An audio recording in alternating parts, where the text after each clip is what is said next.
sur le fait que pour être danseur étoile, eh bien, c'est très très dur. On s'en serait douté, remarquez, hein, parce que danseur étoile, c'est la beauté, c'est la grâce, c'est la facilité. Et bien souvent, malheureusement, ce qui a l'air facile et naturel, eh bien, ne l'est pas du tout.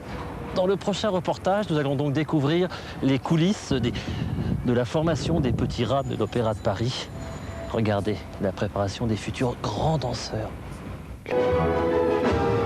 Devenir une étoile et danser un jour dans le ballet de l'Opéra de Paris, quelle petite fille n'en a pas rêvé? Mais entre le rêve et la réalité, il existe un passage obligé, l'école de danse de l'Opéra située à Nanterre. Pas facile de devenir un petit rat et encore moins de le rester. À peine une quinzaine d'enfants par an réussissent le concours d'entrée. En terminale, il n'en reste plus que 5 dans la course. La sélection est sévère et permanente, pas de relâche possible. Ici, rigueur et discipline sont de mise. Le talent ne suffit pas, mais tout a été prévu pour lui permettre de s'épanouir dans l'effort. Les journées d'un petit rat sont... J'ai commencé petite, très petite.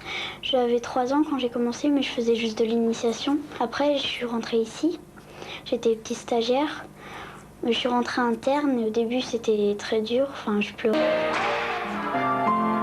Pliez. Restez. Au début, ma mère voulait me mettre à la danse puisque mon frère en faisait.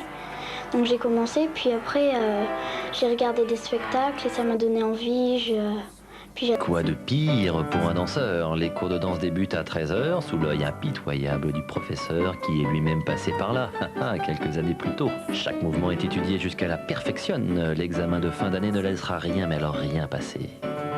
Il va de soi qu'on repère certains physiques.